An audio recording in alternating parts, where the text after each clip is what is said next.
Hello everyone. Welcome to the next section of the course, Amazon VPC. In this section we will cover Amazon Virtual Private Cloud, Amazon VPC, and some of its components. We will see how to provision a logically isolated section of the Amazon Web Services AWS cloud where we can launch AWS resources in a virtual network. So we will manage to look at creating and configuring the VPC and creating instances in VPC. Now we move on to the first video of this section that deals with creating and configuring the VPC. In this video, we will cover how to create a VPC alongside the default VPC.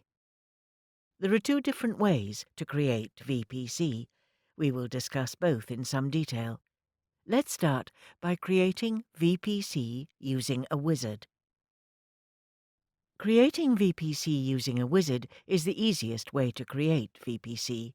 Yes, the wizard gives almost all possibilities for creating different types of VPCs.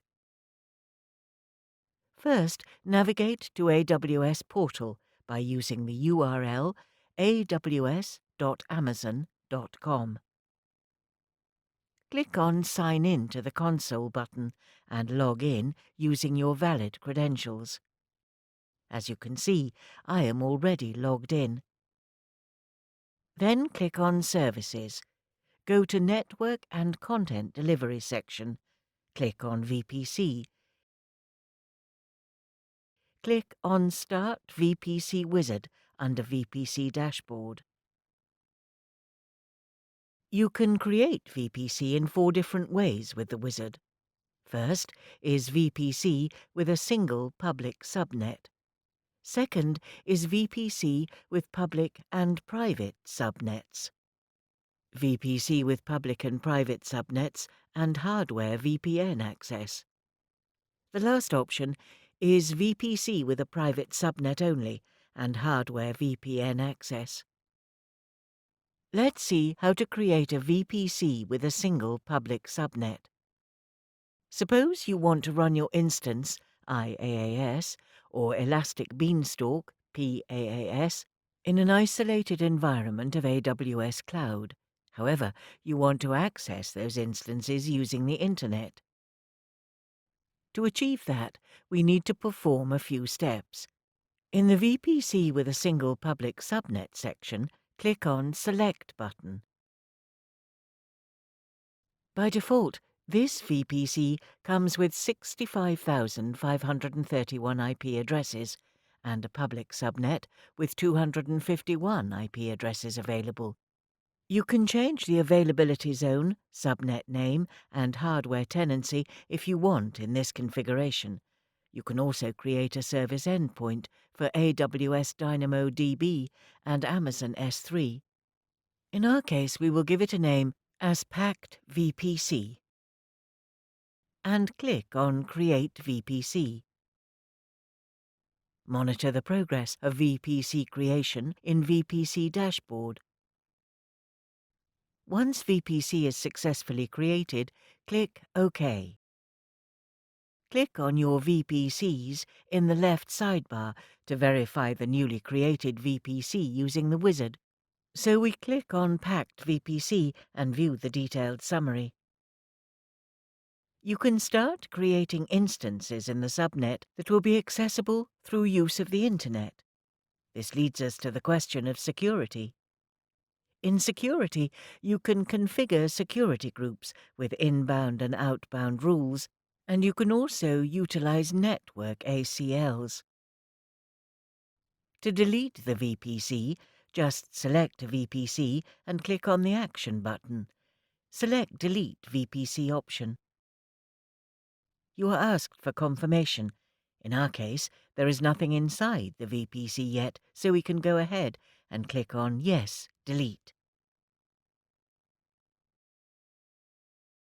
Hence, VPC of 16 bits with a single public subnet of 24-bit can be created, and you can create instances that use elastic IPs or public IPs to access the Internet. Let's look at the second scenario and create the VPC with public and private subnets. In a situation where you want to run your instance, IaaS, or Elastic Beanstalk, PaaS, in an isolated environment of AWS Cloud, however you want to access those instances using the Internet, you also want to have an instance that can't be accessed directly from the Internet, but that can be accessed from the designated public subnet. In any situation, if instances created in a private subnet require Internet access, then they will have to use Network Address Translation, NAT. We will perform a few steps to set up the VPC. In VPC with public and private subnets, click on Select button. Observe the newly added section of private subnet present here that was missing in scenario 1. Now scroll down a bit and observe another difference in the wizard. You have to specify details for the NAT gateway as well. Remember that NAT gateway has cost associated with it, so be careful while dealing with it. You can change availability zone, subnet name, and hardware tenancy if you want in this configuration. You can also create a service endpoints for AWS DynamoDB and Amazon S3. Lastly, click on Create VPC button. Once clicked on this button, your VPC will be created.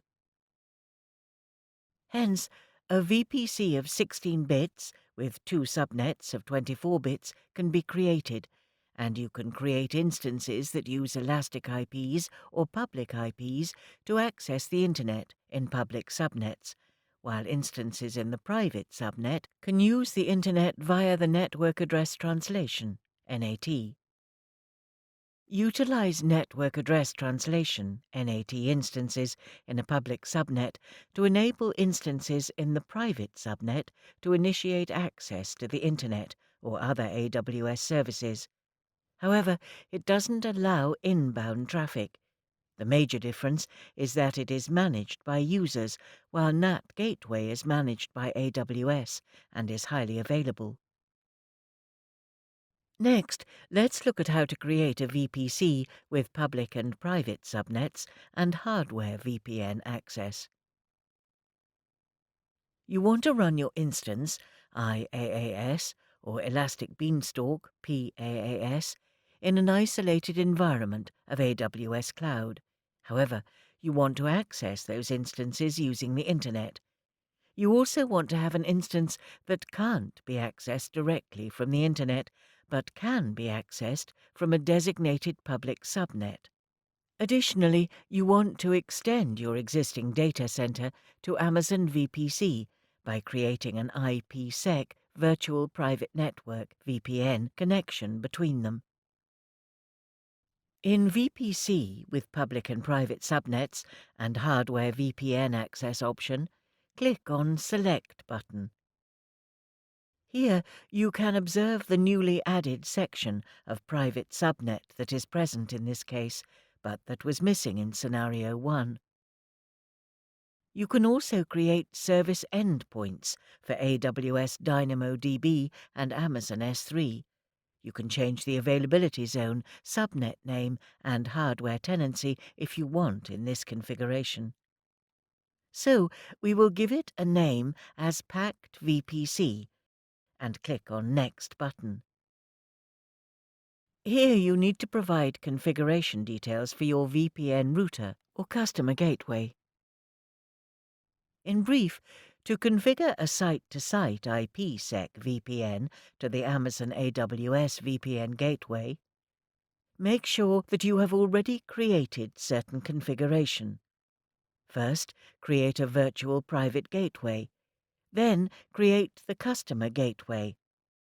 After that, create a VPN connection. Lastly, configure on-premise devices for site-to-site VPN connection. Also, select the routing type from the drop-down as dynamic or static. Once you have provided details to configure your VPN, click on Create VPC button. Hence, VPC with your own gateway IP and VPN connection name will be created successfully. Hence, a VPC of 16 bits with two 24-bit subnets can be created, and you can create instances that use elastic IPs or public IPs to access the Internet. The private subnet is connected to the on-premise data center using the IPsec VPN tunnel. In the final scenario, we will look at the steps to create a VPC with a private subnet only and hardware VPN access.